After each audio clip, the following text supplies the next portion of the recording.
वैधानिक चेतावनी। इस वीडियो में दी गई जानकारी केवल शैक्षणिक, ऐतिहासिक और सूचनात्मक उद्देश्य के लिए है। हमारा उद्देश्य किसी भी धर्म, जाति, समुदाय, व्यक्ति या संस्था की भावना को ठेस पहुंचाना नहीं है। भारत का संविधान प्रत्येक नागरिक को अनुच्छेद 19(1)(a) के तहत विचार और अभिव्यक्ति की स्वतंत्रता देता है। साथ ही हम पूर्ण रूप से अनुच्छेद 19(5) के अंतर्गत स्थापित राज्य की सार्वभौमिकता, नैतिकता, शालीनता और सार्वजनिक व्यवस्था की मर्यादाओं का सम्मान करते हैं। हम दर्शकों से आग्रह करते हैं कि इस वीडियो को खुले दिमाग, तर्कशील दृष्टिकोण और संवादात्मक भावना के साथ देखें। यदि किसी बात से असहमति हो तो कृपया संवैधानिक और सभ्य माध्यमों से संवाद करें। बेलछी नरसंहार 1977, जब दलितों की जमीन, जाति और न्याय को जला दिया गया। 1977 का बेलछी नरसंहार सिर्फ एक गांव की कहानी नहीं, बल्कि ये भारत में जातीय अत्याचार, जमींदारी वर्चस्व और न्यायिक विफलता का वो काला अध्याय है जिसे अक्सर भुला दिया जाता है। इस वीडियो में जानिए कैसे 9 दलितों को जिंदा जला दिया गया, क्यों इंदिरा गांधी हाथी पर सवार होकर वहां पहुंची और आज तक ये गांव न्याय की बाट क्यों जो रहा है।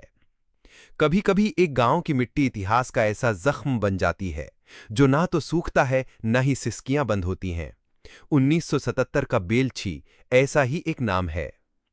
जाति सिर्फ पहचान नहीं थी, बल्कि मौत की सजा बन गई थी। बेलछी में पृष्ठभूमि जमींदारी, जाति और संघर्ष। स्थान बेलछी गांव, पटना जिला, बिहार। सामाजिक संरचना ऊंची जाति कुर्मी, भूमिहार समर्थित। दलित जाति पासी, हरिजन, मुसहर। मूल संघर्ष दलितों द्वारा जमीन पर दावा और बटाईदारी से इनकार, सामाजिक बराबरी की कोशिशें, वर्चस्व बनाम आत्मसम्मान।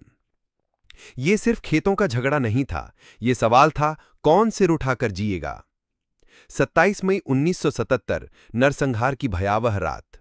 शाम होते होते गांव घिर गया। हथियारों से लैस भीड़, कुर्मी भूमिहार समुदाय के 200 से अधिक लोग।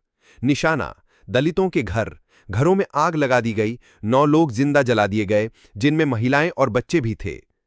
गांव की हवाओं में सिर्फ धुआं नहीं था, चीखें थीं। मिट्टी की दीवारें भी जल रही थीं और साथ में जल रहा था इंसानियत का आखिरी विश्वास। राजनीतिक प्रतिक्रिया और इंदिरा गांधी को स्वयं जाना पड़ा। आपातकाल के बाद जनता पार्टी की सरकार की निष्क्रियता और पुलिस की ढिलाई। इंदिरा गांधी ने राजनीतिक वापसी के लिए बेलछी को चुना। हाथी पर सवार होकर दलित गांव पहुंची, क्योंकि रास्ता कीचड़ और बाढ़ से भरा था। राजनीति की चाल चाहे जो हो, पर जब सत्ता चुप हो जाए तब न्याय का रास्ता हाथी से ही बनाना पड़ता है। न्याय या अन्याय। एफआईआर दर्ज, लेकिन असली अपराधियों पर मुकदमा नहीं चला। साक्ष्य नष्ट, गवाह डराए गए, आरोपी बरी हो गए। एक भी अपराधी को सजा नहीं मिली। क्या बेलछी सिर्फ जलाया गया गांव था? नहीं, बेलछी उस समय की न्यायपालिका का आईना था, जिसमें दलितों की लाशें तो दिखती थीं, मगर न्याय का प्रतिबिंब नहीं। आज का बेलछी क्या बदला? गांव आज भी पिछड़ा है, पीड़ित परिवारों की स्थिति जस की तस, दलितों का डर अब भी जिंदा, कोई स्मारक नहीं, कोई सच्चा न्याय नहीं। बेलछी अब कोई समाचार नहीं है, लेकिन वो एक चेतावनी है कि अगर जाति, भूमि और सत्ता के समीकरण नहीं बदले तो अगला बेलछी कहीं और दोहराया जा सकता है।